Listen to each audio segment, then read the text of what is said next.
नमस्कार, हजुरहरूलाई फेरि पनि मेरो किचनमा स्वागत छ। आज हामीले आलु र निउरोको तरकारीको रेसिपी लिएर आएका छौँ। आउनुहोस् मिलेर सुरु गरौँ। सुरुमा चाहिँ हामीले हाफ केजी आलु लिएका छौँ।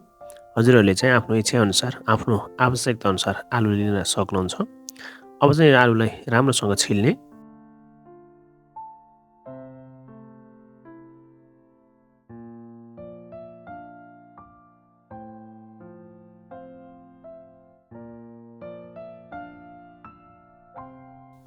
सबै आलुलाई छिलेर एउटा प्लेटमा राख्नुहोला।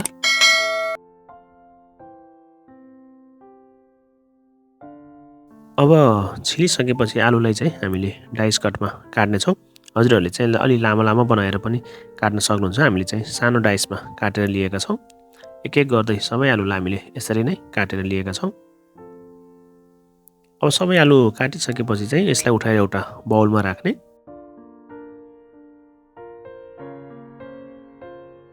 आलुलाई चाहिँ हामीले यत्तिकै राख्यौँ भने चाहिँ कालो हुन्छ, त्यसैले चाहिँ हामीले यसलाई पानीले डुबाउनु पर्छ। आलु तयारी भइसकेपछि अब हामीले निगुरो लिने।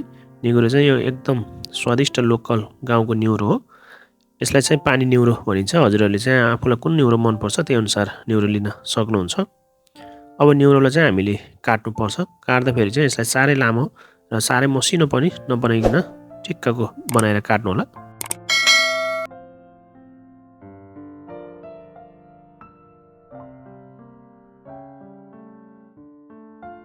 यसरी सबै निउरोलाई हामीले काटिसकेका छौँ। अब निउरोलाई चाहिँ हामीले एउटा बाउलमा उठाएर राख्नेछौँ।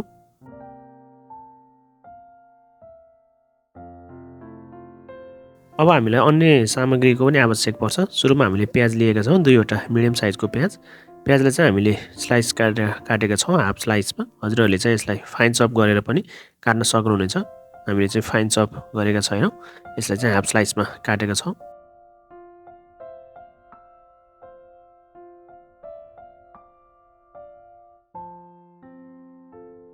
प्याजलाई काटिसकेपछि चाहिँ यसलाई पनि उठाएर एउटा बाउलमा राखिदिने।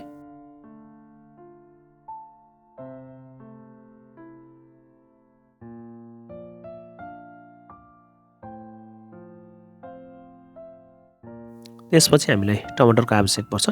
हामीले 2-3 पिस मिडियम साइजको टमाटर लिएका छौँ। टमाटरलाई चाहिँ सुरुमा यसको आइ निकालेर फ्याँक्दिने र यसलाई चाहिँ हामीले चप गरेर काट्दा चाहिँ राम्रो हुन्छ। त्यसैले यसलाई चाहिँ हामीले फाइन चप गरेर काटेका छौँ।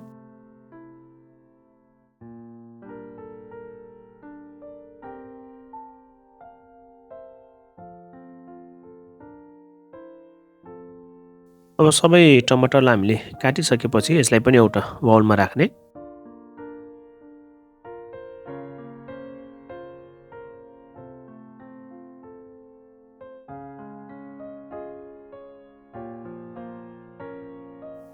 अब हामीलाई सानो टुक्रा अदुवाको आवश्यक पर्छ। हामीले सानो टुक्रा अदुवा लिएका छौँ। यसलाई चाहिँ एउटा खलमा राख्ने र 7-8 पिस हामीले लसुनलाई पनि छिलेर लिएका छौँ। यसलाई चाहिँ मसिनो हुने गरेर थिच्नु होला।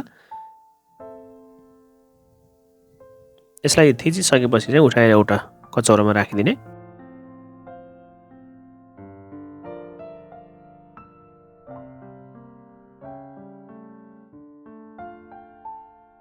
अब हामीले करी पकाउनको लागि चाहिँ एउटा प्यान हिट गर्ने। भाँडा तातिसकेपछि चाहिँ 2 चम्मच जति तोरीको तेल राख्ने र तेल हल्का तातेपछि यसमा मेथीको दाना आधी चम्मच राख्ने। मेथीको दानालाई चाहिँ हामीले हल्का कालो बनाइसकेपछि चाहिँ यसलाई एकचोटि राम्रोसँग चलाउने। अब चाहिँ हामीले जिराको दाना राख्नु पर्ने हुन्छ। यसमा चाहिँ आधी चम्चा जति जिराको दाना राख्ने र 2वटा सुकेको खोर्सानी पनि हामीले भाँचेर राखेका छौँ। सुकेको खोर्सानी चाहिँ एकदम मिठो स्वाद ल्याउँछ। अब खोर्सानी राखिसकेपछि यसलाई एकचोटि राम्रोसँग मिक्स गर्ने र अघि काटिराखेको प्याजलाई राख्ने। प्याजलाई चाहिँ हामीले साह्रै ब्राउन हुने गरेर फ्राई गर्नु पर्दैन। यसलाई चाहिँ हामीले नरम हुने गरेर मात्र फ्राई गर्दा पनि हुन्छ। प्याजमा थोरै हामीले नुन राखेका छौँ। नुनले चाहिँ प्याज चाँडै गल्ने र भाँडाको पिँधमा पनि नटाँसिने हुन्छ। त्यसैले चाहिँ थोरै नुन राखेर यसलाई भोर्दा चाहिँ एकदम राम्रो हुन्छ। प्याज नरम भइसकेको छ। अब चाहिँ अघि कुटेको अदुवा र लसुनको पेस्ट यसमा राख्ने।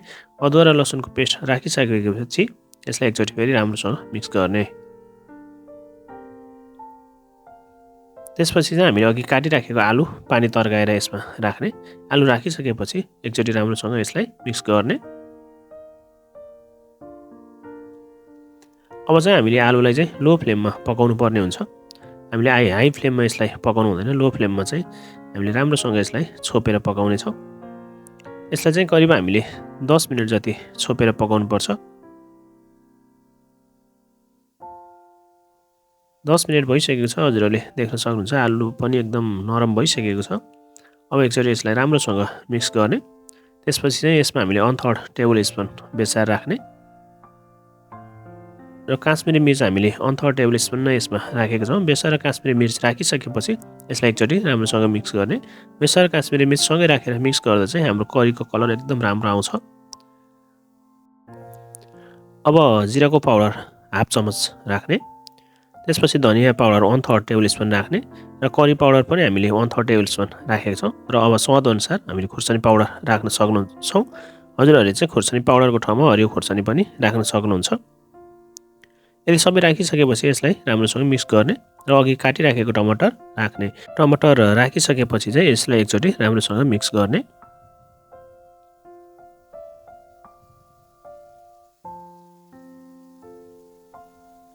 अब चाहिँ यसमा हजुरहरूले स्वादअनुसार नुन राख्न सक्नुहुन्छ। अघि हामीले थोरै नुन राखेका थियौँ प्याजसँगै।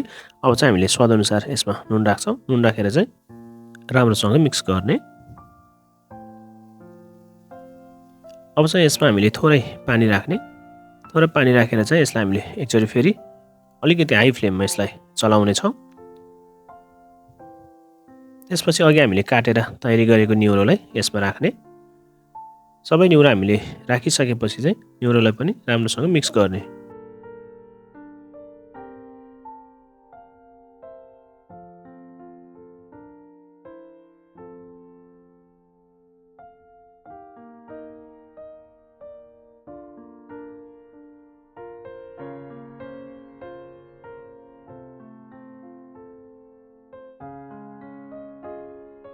निउरो राम्रोसँग मिक्स गरिसकेपछि यसलाई अब हामीले छोपेर 7 देखि 8 मिनट लो फ्लेममा पकाउने छौँ। 7-8 मिनटमा यो राम्रोसँग पाकिसकेको छ, हजुरहरूले देख्न सक्नुहुन्छ। हजुरहरूले चाहिँ अलिकति थिक चाहनुहुन्छ भने चाहिँ यसको भएको आलुलाई चाहिँ हामीले फुटाइदिन सक्छौँ। आलु फुटाइदियो भने चाहिँ हाम्रो ग्रेभी चाहिँ हल्का थिक हुन्छ। अब यसमा हामीले थोरै लेमन जुस राख्नेछौँ। लेमन जुस राखेर चाहिँ यसलाई राम्रोसँग मिक्स गर्नु होला।